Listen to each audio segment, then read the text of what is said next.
So let me ask you a question. Have you ever panicked so much that you felt like your skin was crawling? This morning. No, I'm just kidding. Oh, but really? yeah. I was like, wow, spot on question. Some days I feel like that. This week I've been alone. Wife's been traveling, so I've had 3 kids. And Oh yeah, she's in DC. just trying to orchestrate for like air traffic control sometimes, trying to keep schedules going and all that. So But have you ever had like a meltdown, like a true panic attack? I have, yeah. It was, I say it a little bit with laughter, but about a year ago I had one just in the car, and I was like, I don't even know what's happening here. And it was like, I guess it was a panic, it was a panic attack. I just felt completely out of control. My mind felt like I couldn't get any type of traction. Like it just felt like it was spinning out of control. My heart rate was up, sweating. I was like, what is going on? And is that the first time you've ever had like a panic attack? Like Yeah. And that's it was so foreign to me. And Interesting. I've had my mind race before, but usually it was like I could really pinpoint it to where it was like, man, I need to go sleep. It was tired or something like that, fatigue driven. And it was probably a whole host of other things. That's interesting. I think I had my first official like panic attack probably 4 years ago, and I didn't know. Same as you. Mine wasn't in the car. I was in the middle of the night, and I'm laying in bed. I got woken up, and I just felt like my skin was crawling, and I was having a hard time breathing. And I'm like laying there. I'm like, I don't know if I was getting ready to have a heart attack or what. And my legs were just restless, and I just kept stretching, and I'm like, what is wrong with me? And then my wife woke up, and she's like, what's wrong? And I was like, I don't know. And we started, like every loving wife does, she starts getting on her phone to figure out symptoms, and she's like, I think you're having a panic attack. And I'm like, a panic attack? And we have this like really awesome conversation, and she's like, what are you worried about? And I was like, nothing. Like, what do I have to be worried about? And she's like, well, why are you doing? I was like, I don't know. Like, I was dumbfounded. It's happened to me 2 times that time and 1 time after.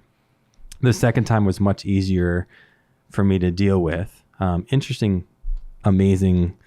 I'm not even sure if I should say this, but I'm going to say it anyways. My wife's probably going to shoot me, but do you know what I'm going to say? Right. I have a pretty good idea, but I'm going to let you dig your own hole. Yeah, that's okay. But during that conversation, the sweetness of my wife, she's, we're talking about me freaking out and everything. And she's like, am I going to have sex with you to get your mind off of it? And that was just a sweet thing for my wife to do, but gotta freak out more often. Yeah. No. Because you're out of control. Like, that's one of those moments, like the impact that I had from that is you realize how out of control you can be. Like, it gave me sympathy and empathy to people that really struggle with that have to take medicine to control yourself. Because I'm like, well, my wife would say to me, or, I'll have a conversation with somebody else about a panic attack. And I'm like, just calm yourself down. Mm-hmm. Take a deep breath. Yeah, like breathe into a bag. Yeah. And then here I find myself, and I'm like, I don't know how to calm down. Like, I don't know what worked me up. Yep. It was in the middle of the night. My mind must have been who knows where. Sure. And then all of a sudden, I find myself like where I'm like, oh my gosh, like I can't control like my body. Like I stood up, and I'm like, and she's like, what is wrong with you? I was like, I have no idea. And even to this day, I couldn't even tell you what I was panicked about. There was no death in the family, no financial issues, there was nothing going on. And yet I was completely out of control. And that's where, like, I feel like for me in my situation, I mean, I thought I was going to have to pull the car over. Like, I was driving, and I was just like, I don't know what's happening right now. And it felt like a tea kettle, right? Like on the eye, and all of a sudden it's whistling, but there's no one there to like take it off the eye, like turn the heat off. Completely like out of you control. just come like water spraying everywhere. That's how my mind felt. So just wanted to scream. And if you think about, a panic attack or freaking out, that's really what I'd like to discuss. And there's a bunch of different things that, I feel like can lead us to those moments of panic, but not to mention, like in my situation, your situation, sometimes you can't put your finger on it. you don't exactly know, hey, it was this situation or this, person in my family died or this situation with my kid's school or whatever it is. I mean, sometimes it's easy, it's a loss of job, or you get a bad grade if you're a student, or you get bad news from the doctor, heaven forbid, or, you have a broken heart, and I say that facetiously, but it's a real deal. And, you make a bad investment, you lose a loved one. I mean, there's so many different things that you can go through to finger point, like saying, okay, this is exactly what's wrong with me. But there's also those other times where you're like, I don't know. Yeah, those are the challenging ones, right? Like whenever you just don't know what's going on. Not to downplay any, like if you can put your finger on it, but. And what's interesting to me that we've had these conversations before, as a believer, as a Christ follower, I can't really make anything happen. I can't sit here and go, hey, I'm going to do this, which is then going to make this happen. My mind tells me I am in control. My mind tells me I can make things happen in my life, but my faith tells me God does everything. Every good and perfect thing comes from God. Right. So no matter what I do, I live in this false world. Yep. My faith lives in this real world of what is really happening. And that's what we're kind of talking, like when these two worlds collide, or sometimes we're way more on this fake world, or wherever we are on the spectrum, we find ourselves sometimes panicking. Yeah.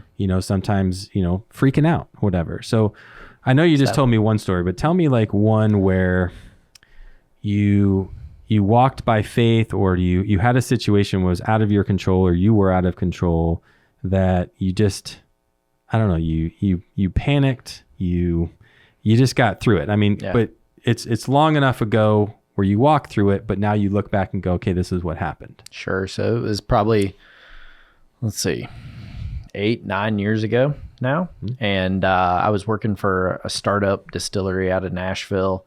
And, it's this, it actually falls under one of the ones you were talking about a job, like losing your career, right? Like we're employed and we think that we have security and like a good job. Mm-hmm. Well, it's this false sense of security that's happening, right?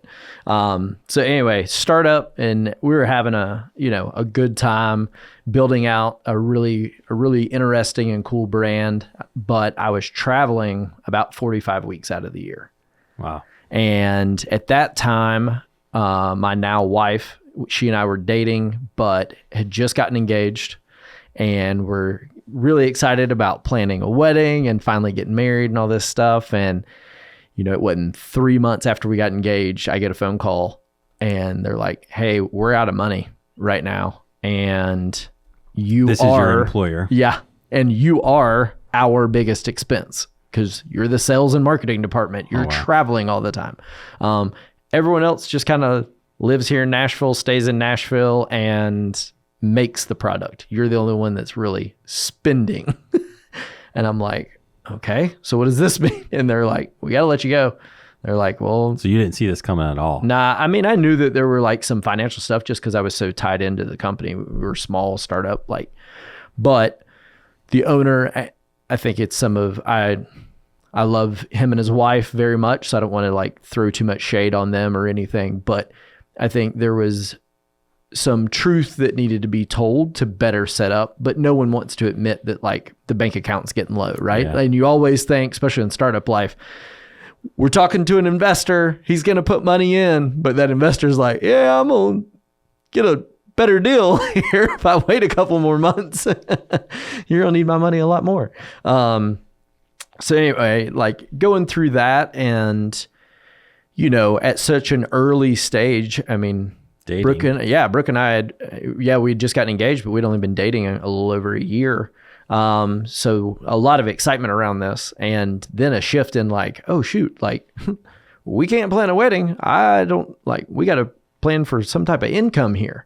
And I mean, in that moment, I initially didn't know what to do. I just kind of took a day to all right, I just need to I need to chill. I need to relax. And then a couple days later, I started just making some phone calls and was able to reach out to a mentor of mine, and just kind of laid out the whole scenario. And looking back on it, now that I'm this far removed, it was such a blessing through that, because it ended up, I mean, my wife and I were going to have real conversations potentially about how much I was traveling. Do we ever move to Nashville? She'd been living here for 10 years at that point. She had a great job. She had a daughter here. So like there's all these pieces that would have probably put more stress on our relationship than this one scenario back then of me losing a job. So it allowed me to really kind of look at, had some freedom, right? Like I had just been taking the next step because people had been pursuing me. So it was like, oh, well, people want me to come over here and join this brand. I guess that's where I'm supposed to go. But it gave me a reset, and I was able to attach with a couple other great companies throughout that time, really reduce the amount of travel that was long distance. Like those 45 weeks, you know, people travel, but I was all over the country. So it was airplanes and hotels, and was gone a lot, missing, you know, even at that point, an engaged couple. So, but yeah, the mentor was the key piece, just helping me plug back in and really analyze what I needed to look for in that next position. Yeah, as we go through those moments where we're just really freaking out, sometimes it's so great to have that trusted person that you can have a conversation with. And, you know, it reminds me of, you know, very similar situation where I was completely out of control. You know, when we moved our family here in 2013, long time ago, you know, it was just a big setup. I was feeling I was splitting apart from the advisor that I was partnered with up in Michigan, the small little firm. And he wanted to take the firm this way. I wanted to take the firm that way. And things were just not working out. And I was like, babe, I'm talking to my wife. And I'm like, we need to move, you know, I need to do my own thing. And she just was not on board. She loved our circle of friends, and she lived in Michigan her whole life. I was going to say, like, she'd never lived anywhere else, right? Nowhere. And we had a great church, and we had community, and we had everything that you would want as a young family. And I'm like, hey, I think God wants us to get out of here. And long story short, she just was not on the same page as me. And I was going down probably two, sometimes 3 times a month here to Charlotte from Michigan to find a business, because she was praying, Lord, if it's your will, you're going to help us find something. It's going to be easy in Charlotte. Mm-hmm. And every time we got to that stage, we're like, okay, let's sign some paperwork. It just fell apart, crumbled. And then finally, the last time, it was September of 2012, I was down here. And I was like, man, we were at the 59th minute. You know, like we were right there getting ready to sign this contract. And then someone said something, and it literally, you could see it crumble right in front of us. We're like, this isn't going to work out. The finance, it was wow. Bad. And I had a company that would write me a check up to a lot of money to buy any practice I want. And I had a lot of support, and nothing worked out. And then that night I went to church at Elevation, and they had launched a brand new book for Stephen Furtick called Greater. And I'll never forget him saying from the stage that we've got 9 months of planning into this service. And this is the service I was in. And they showed all these videos, and they're launching this book, and he said a bunch of jokes, and he preached a message on Elijah and Elisha. And it was all about the main point of that message was, what in your life does God want you to burn? And because of the story of Elijah and Elijah. And they launched a new CD album at the end of service. I mean, it was an amazing fully integrated, service, right? Yeah. And only like Elevation does, right? And they launched this CD album, and they had this song at the end that they played. It was I Have Decided. So I'm sitting here, and my life I feel like was in crumbles. And they playing this song, and it's, you know, I've decided to follow Jesus. And I'm like, oh my gosh. Turning back. Oh, no man. turning back. It was so moving. Like I'm standing next to this guy, because, you know, they just file you in, you sit next to strangers. And I was bawling. I could feel him looking at me, you know? And when I left the service, you know, they hand out these matches. And I still have my nightstand to this day. And I was just so convinced that God was like, you're going to step out on faith. You're going to walk, you know, by faith. You're going to come here to Charlotte. But again, my wife was not on board. So I had, over the coming weeks, Steph and I argued and fought, and she was not like, she's like, God's speaking to you. She's not speaking to, or he's not speaking to me, and we're not moving. And I had a mentor. His name was John, and he was amazing. He's in his mid 70s, and he was just such a good, godly guy. He's the guy that when he talks, everybody just shuts up. And I'd just been going to him, sharing a good amount, but everybody in our circle of friends knew everybody, so I had to be careful. But I told a good amount, and I could trust him. And I just gave it over one day. This was like January, the next year in 2013. And I'm like, John, I'm giving up. Like, I can't change my wife. I can't change the situation. Everything that we've gone to has just not worked out. So it was like a couple weeks later, my wife gets in a car accident, and God just moved mountains through that accident. It was nothing big. She took her foot off the brake at a stoplight, hit the car in front of her. Turns out the lady there was from Charlotte. She was an angel. Yeah. And she just poured into my wife because she hit her in her car, and sitting on the side of the curb waiting for the police to come. And it was amazing. And then it was like a week later, Steph grabs me in the kitchen in the middle of nowhere, where nothing was going on. And I'm like, I have my back. She comes in, she puts her arms around me, and she's like, I think we need to move to Charlotte. And I was like, oh, this is your idea now. Like, what? And God he just worked on her heart. Yeah. And what I wasn't necessarily freaking out. I wasn't necessarily panicking, but I knew in my life at that time, I gave up because I couldn't control a thing. I couldn't do anything. And it wasn't that like my skin was crawling or, I had to move around or any of the things that we described earlier. This was there's nothing that I can do. My wife, anybody who's married, for any amount of time, like I can't change my spouse's mind no matter what I do. And if we go out on my word and something goes wrong, it's going to cause a huge wedge in your marriage, right? Yep. You're going to move your spouse who she's always lived in one area to another area and it not work out.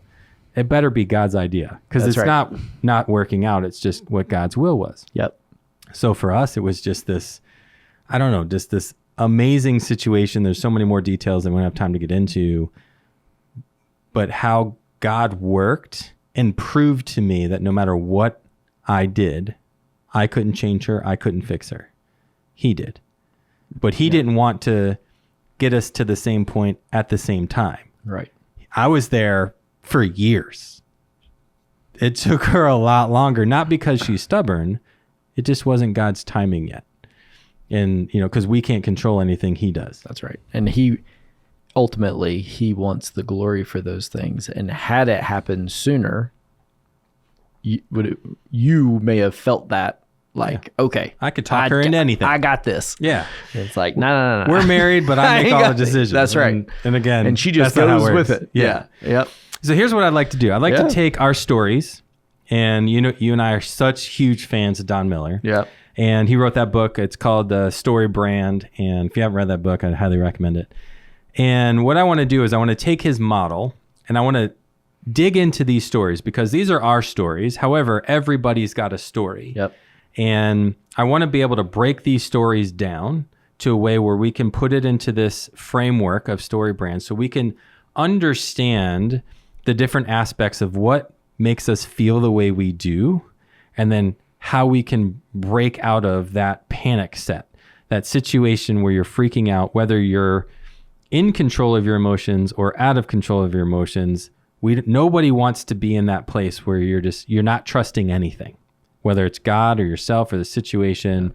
We all want to feel like we're heading somewhere on purpose, not that our lives are out of control. So in your situation, okay, well I think it's amazing that we're able to take essentially a marketing tool where the whole point of this Story Brand was to create a really streamlined, clean version of your marketing message. And that's essentially what you're going to do is take these stories that you're living and clean it up, get to the root of it, and sell it back to yourself that hey, it's not what you think it is. Here's what's really happening Where, you know, Well, it's kind of cool. But if you look at yes, I totally agree. But if you look at your life and when you're walking through a situation, it's hard and it's frustrating. And then a year goes by and you look back on it, you see it completely different. Completely different. And I think that's what we're going to end up doing. And it feels like it lasted forever. And you look back and you're like, it was just like a season. And if I had to go through that again, I kind of would. Yeah. Because it of taught where me I'm so at. much. Yeah. Exactly. Okay. So there's a bunch of different things. So it starts with the main character, which is you or me or whoever's listening. Yeah. And then there's always that problem. And he breaks this down. And the reason why they calls it the story brand is because this is the recipe of every great movie. Yep. It has these elements. It has the hero. It has the villain, the problem, the situation that's gone wrong. It has that guide. And I always think of Yoda when I think of that guide, right? Or in Rocky, it was his coach, or you name the good movie. There's always that person that's there to help that hero be the hero or become the hero. Yep. And then there's the plan. It's this guide that, you know, it's this character, but he always has like the methodology, like Mr. Miyagi. Remember the Karate Kid? Right. He was like, okay, wax on, wax off. Everybody remembers that, right? You know, but that was the part of his plan. And then cleaning the floors and painting the fence and all that. That was his plan. And then there's the action. So the action is, you know, the Karate Kid doing the work. You know, it's Han Solo going into that pit with, you know, or whatever, facing his biggest fear. You know, it's acting. And then there's the transformation at the very end.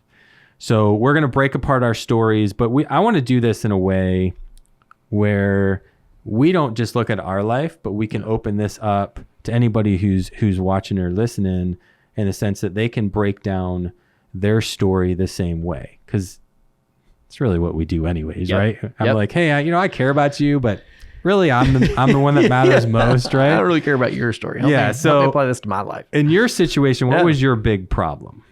I mean, I got a phone call that said I lost a job and I needed income to provide for this new family that I was. And how close? You said you were engaged, right? How close to that? We had decided to get married like the following May, and this happened in like a June, July the year prior. So we're 10 months from being married, but from actually having the ceremony. But wait, so you got engaged in May and then June you lost your job? Yeah. Wow. Yep. She must have loved you. Yep. She's like, hey babe, I'm out of money. Fortunately, I was a little bit of a saver, so we had some. But yes, I mean, God stepped in a way only He could. Like, I think I missed one paycheck.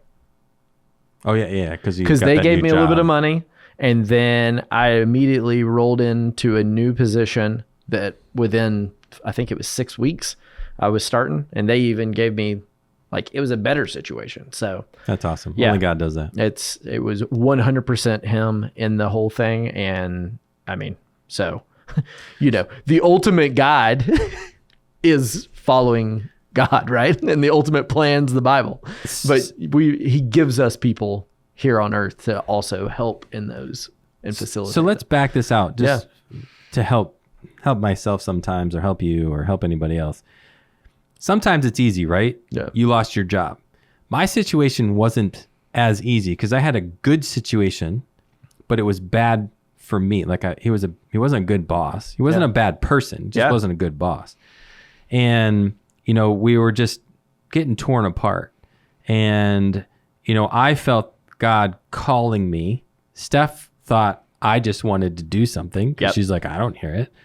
So what do you do in a situation like that, or a situation where it's not easy? Like, it's not a death, it's not a sickness, it's not the big things that would make us figure out, okay, here's our problem. Yeah. Like, people come into our office all the time for financial advice, but I would say on average 80% of the people that walk through the door, they don't even know if they have a problem. They just want to hear, am I okay? Do I have a problem? Do I have enough? Or they think their problem is I haven't saved enough, because the way that the industry tells you is you have to have money. X to live on Y, and if for this long. Correct. Which there's a totally different way, which we don't need to get into right now. But there's different ways of planning to where you can put different strategies around. I guess the point is, what do you do when the problem isn't easy to identify? I think when you are in a state where you're healthy, you've got to come up with some type of system that you could, like a check that you can do on yourself, and almost like a diagnostics that you can run real quick. Like, all right, like that day that I lost it in the car, once I'd calmed down and I think I called you, spoke to my wife, called a couple other friends. I was like, this just happened to me. Like, what's up? Like, help me figure this out. And it stemmed from very little sleep and too much caffeine. I'd gotten into a cycle. That's somebody who's in the beverage business back then. Too much. No, this caffeine. was like a year ago. The other one. I was already an advisor. Like, it was nothing. But yes, it was, I'm not getting enough sleep at night, so I'll have more caffeine throughout the day, which then doesn't let me sleep at night. So then I have to give more. So I just had to go like cold turkey, complete fast of all caffeine for like 2 weeks. I just cut it completely out. Day 1 and day 2, a little rough. After that, I actually was telling my wife, I was like, if I didn't enjoy the taste of coffee and Red Bull so much, I would quit. Yeah. Like, I actually think I felt better. I slept better, but I just enjoy the romance of waking up in the morning, having a cup of coffee or having a Red Bull. So taking an evaluation of your situation, sometimes it's just difficult. I wish we could give like a step-by-step, do this and then this. Sometimes it's not that easy. Like when I had my panic attack in the middle of the night, I didn't know what it was. I had to pray through that and figure out what was wrong with me. And I'll be honest with you, I don't even know what the issue was. Yeah. But I didn't necessarily work through it enough where it goes, hey, that was the night that changed my life. Yeah. I just remember that. And I think God allowed me to go through that for empathy and sympathy, not necessarily to change me. Sure. Although have a better understanding when I talk to somebody about that, about a panic attack or having a conversation like this. Yeah. So, sometimes it's easy. When it's not easy, just take an evaluation, take a step back. The next thing is that guide, that Yoda. You gotta have somebody. You have to have that to. mentor. Like mentor, friends, like it's so vital. We're relational creatures, right? Like we're made to live in community. Mm-hmm. And even introverts need people. Like they typically will have like their person, right? Like that's my wife. She's a very introverted person. She gets her energy from being away, but she has her 1-2 people that like she confides in, and that is it. She doesn't need anybody else. But when things, when it hits the fan, that's who she comes and needs to process things with. Those people. Yeah. You got to have a guide. Like in my situation, I had John. Your situation, you had your mentor. And, Roy.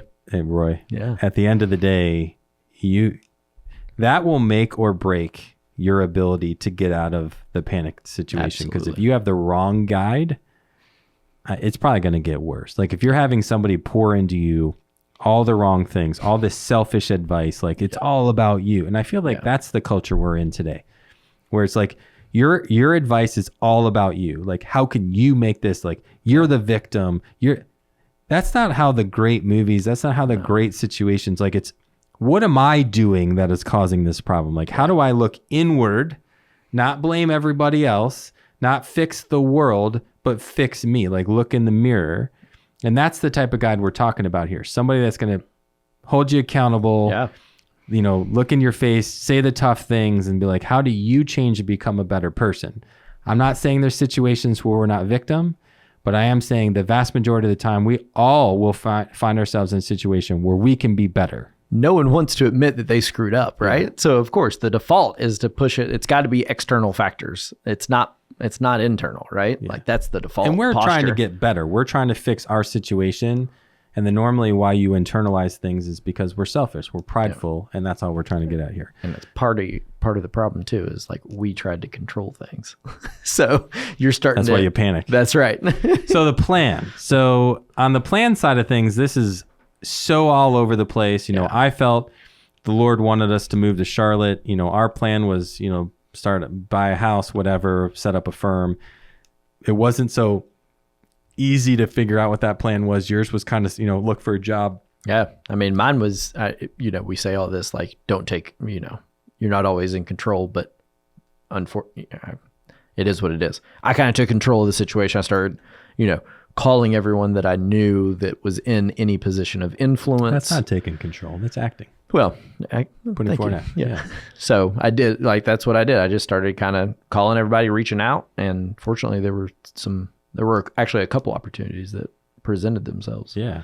So the plan is just kind of taking that evaluational step, listening to your guide's advice, and then putting forth a course of action. Yep. Whether the guide is helping you do that or you do that on your own, the plan is, okay, what are my steps to get out of my situation, or to get into a situation, or to find a job, or to deal with grief, or to increase your grade average, or find new love. Whatever it is, it's a course of action to move past, to grow, to mature, whatever it is, beyond where you are. Yep. And, you know, there's so many times where you think about a family member of like, yeah, they never grew up. It's probably because they haven't done this more in their life. Sure. You know? Yeah. And then no one's helping guide them through it. Yeah. So there's that action. Every piece is super important. But if you understand, okay, here's my problem, here's this awesome person in my life, here's my plan, but then you stop there.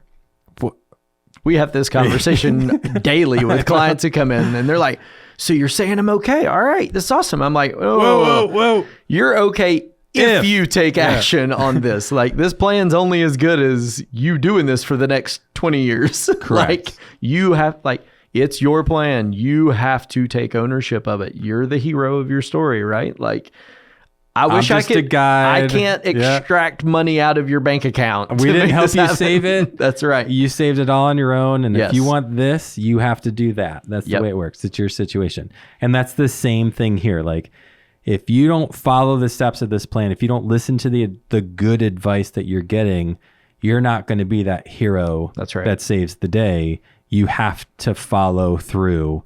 And this is coming from somebody that is following through on stuff for me is just so difficult. But if you want to grow, you got to follow through. Yeah. One person that comes to mind around, or I guess maybe a situation or whatever, is, Dave Ramsey does those, like, the debt-free screams and all this stuff. Oh, yeah, the bell. Now it's the debt-free scream, and they got all kinds of stuff going on now. Wow. He's in that new building, so they might have confetti drop at this point. And they're literally just screaming? Because they paid off all their debt. They're now debt-free, right? And then they scream. And then they tell their story and all this. And almost every story, I love that he does this.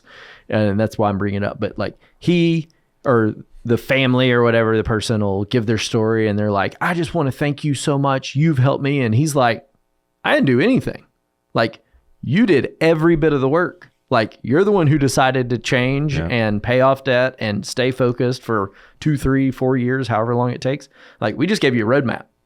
And that's where this talking about taking action, those are such cool moments, but like, it comes down to you and just, you have to do it. That has happened so many times. I'm no Dave Ramsey, but that has happened so many times in my career specifically, where somebody retires and, they're all teary-eyed or they're going through a situation. They're like, thank you so much. And I'm like, what did I do? I'm like, I put some stuff up on a screen. Yep. I mapped out a path. I helped you deal with your emotions in different situations, but I didn't save a penny.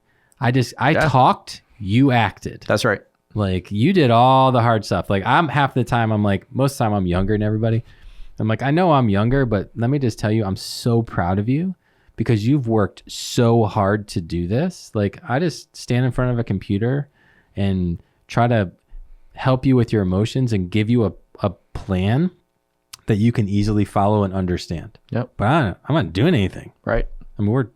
We are, but we aren't. We're helping, right? Helping. We're guiding. We're your guide when you come in. So the transformation, this is the part I love to look back, and that's what transformation is. You have to look from where you first were to where you are now. And it's I was this, but now I'm this. Now, as a believer, I don't think I'll ever be perfect unless I'm in heaven, right? Sure. My heavenly body.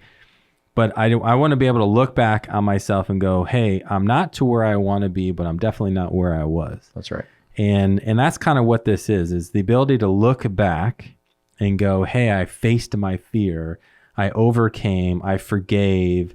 I got better. It's that transformation where you're like, yeah, I'm able to now deal with that. So the second time I got my panic attack, I knew exactly what it was. whether or not I don't even remember why I panicked the second time, but I was able to identify it and move on so much faster because I knew exactly what was going on. I'm like, hey, that's just a panic attack. Or, if my body goes through certain things, I'm like, yeah, I'm just nervous, or I'll get this feeling in my chest. That means I'm dealing with anxiety. Where at first I'm like, I'd go to the hospital, like give me an EKG, now I'm like, I'm in a heart attack. I'm just busy and I'm not sleeping right. And my body is telling me to chill. Yeah. And, again, I'm not to the place where I don't panic, or I'm able to completely deal with my anxiety, but I know how to identify it, move it on so much quicker because I'm experienced. I've had good mentors in my life and I've been transformed. I'm not perfect. I'm nowhere near it, but I'm so much better, more away. Would you agree? Yeah, absolutely. I mean, it's that transition, and we were both athletes. It's almost like the same reason you go practice, right? Like you're not going to practice having freak out moments, but the same thing can be there when they come up. That's why you practice and have some of these conversations. You surround yourself with great mentors, so whenever they come up, you have a course of action that you can follow, and it's habit stacking, right? Like one day at a time, just get a little better, a little better, a little better.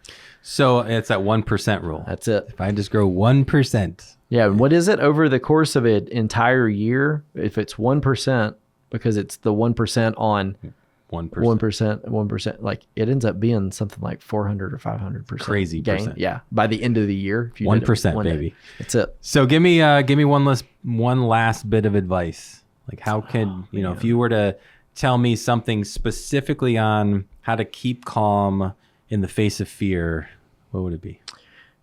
For me, to personalize it again, and I've said it several times already, I've got to talk to someone. For me, I've got to have the connection to process. And so having great people around me that I know I can trust, they're going to shoot me straight. So if it's tough, they're willing to actually give me tough feedback, and they're not going to dance around it. But they'll listen, they'll answer the phone whenever I call.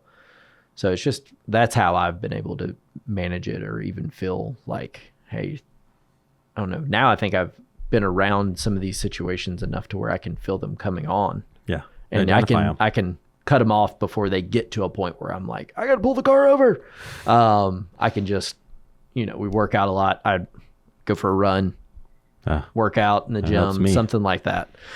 So for me specifically, in the day and age that we live in right now, not that I want to bring any of this up, but suicides are at all-time highs, and people are doing it's the reality, right? Horrible things. My advice is, there's no situation that anyone could ever go through, no matter how unique your situation is.